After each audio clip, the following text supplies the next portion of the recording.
ہمارے ذہنوں میں جو معیارات بیٹھے ہوئے ہیں وہ کیا ہے؟ کامیابی پیسے سے ہے، کامیابی جائیداد سے ہے، کامیابی کاروبار سے ہے، کامیابی شہرت سے ہے، کامیابی اقتدار سے ہے. یہ معیارات ہیں. جو جتنا دولت مند اتنا کامیاب، جو جتنا مشہور اتنا کامیاب، جو جتنا پاپولر اتنا کامیاب، جو حکومت پر پہنچ گیا کامیاب، جس نے بڑا کاروبار جما لیا کامیاب، جس نے بہت جائیداد بنا لی کامیاب. یہی ہے اصل میں ساری بس کی گانٹھ.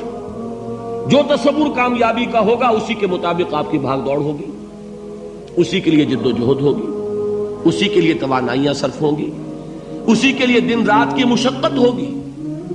یہ ہے اصل شے جس کی یہاں نفی ہو رہی ہے. کامیابی دولت سے نہیں، کامیابی شہرت سے نہیں، کامیابی اقتدار اور طاقت اور حکومت سے نہیں، بلکہ کامیابی ہے ایمان سے، عمل صالح سے، تواصی بالحق سے، تواصی بالصبر سے. آپ غور کیجئے اس نقطہ نظر کا، اس ایٹیچیوڈ کا، یہ جو مینٹل ایٹیچیوڈ ہے اس کا بدل جانا ہی انسانی شخصیت کے اندر انقلاب برپا کرے گا. اب آپ کا نتیجہ کیا نکلا؟ اگر تو دولت سے کامیابی ہوتی تو قارون بہت کامیاب تھا، اگر حکومت سے کامیابی ہوتی تو فرعون اور نمرود بہت کامیاب تھے. کامیابی ان سے نہیں ہے. کامیابی انسان دولت میں قارون کی دولت تک پہنچ جائے اور دنیا میں دبدبہ اور اقتدار اور سلطنت اور حکومت کے اعتبار سے وہ نمرود اور فرعون کا مقام حاصل کر لے، وہ ناکام ہے، خائب ہے، خاسر ہے، برباد ہے. اور ابو ذر غفاری کامیاب ہے، چاہے ان کے پاس کچھ نہیں تھا، جھونپڑی تک نہیں تھی، کوئی گھر نہیں تھا.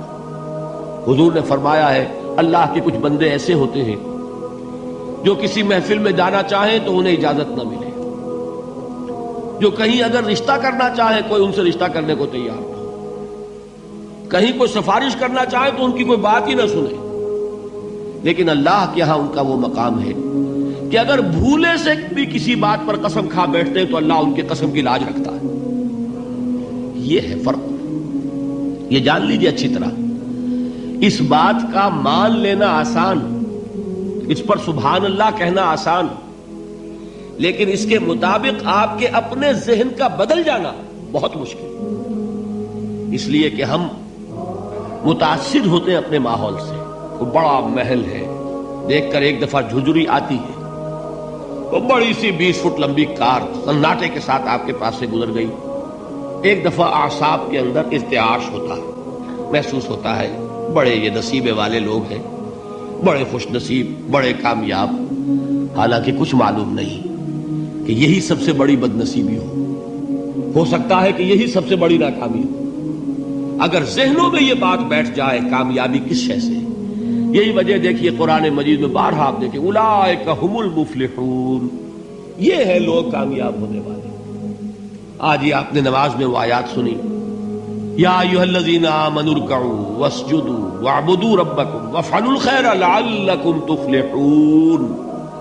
اے ایمان والو، رکوع کرو، سجدہ کرو، اپنے رب کی پرستش اور بندگی کرو اور اچھے کام کرو تاکہ تم کامیاب ہو جاؤ.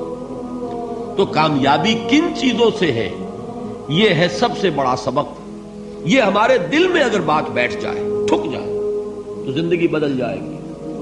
صبح و شام بدل جائیں گے، نقشے بدل جائیں گے، بھاگ دوڑ کا رنگ بدل جائے گا، ویلیو سٹرکچر بدل جائے گا. آج وہ ایک چیز نہایت اہم نظر آ رہی ہے، کل نہایت غیر اہم نظر آئے گی. جیسے کہ حضور کی حدیث ہے، مالی ولی الدنیا، مجھے تمہاری اس دنیا سے کیا سروکار ہے.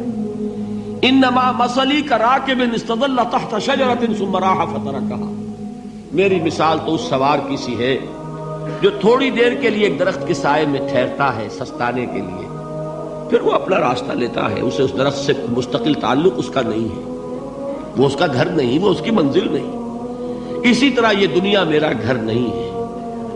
اب دیکھیے ہم کہتے ہیں انا للہ و انا الیہ راجعون، ہم تو مسافر ہیں، ہم اللہ کے پاس سے آئے، اللہ کی طرف ہمیں لوٹ جانا ہے. کن فی الدنیا کانک غریب و عابر سبیل، حضور فرماتے ہیں دنیا میں ایسے رہو جیسے کہ تم اجنبی ہو یا راہ چلتے مسافر. لیکن یہ طرز عمل کب ہوگا؟ جبکہ یہ آیت ہمارے ذہنوں کے اندر بیٹھ گئی ہو، والعصر ان الانسان لفی خسر الا الذین آمنوا وعملوا الصالحات وتواصوا بالحق وتواصوا بالصبر۔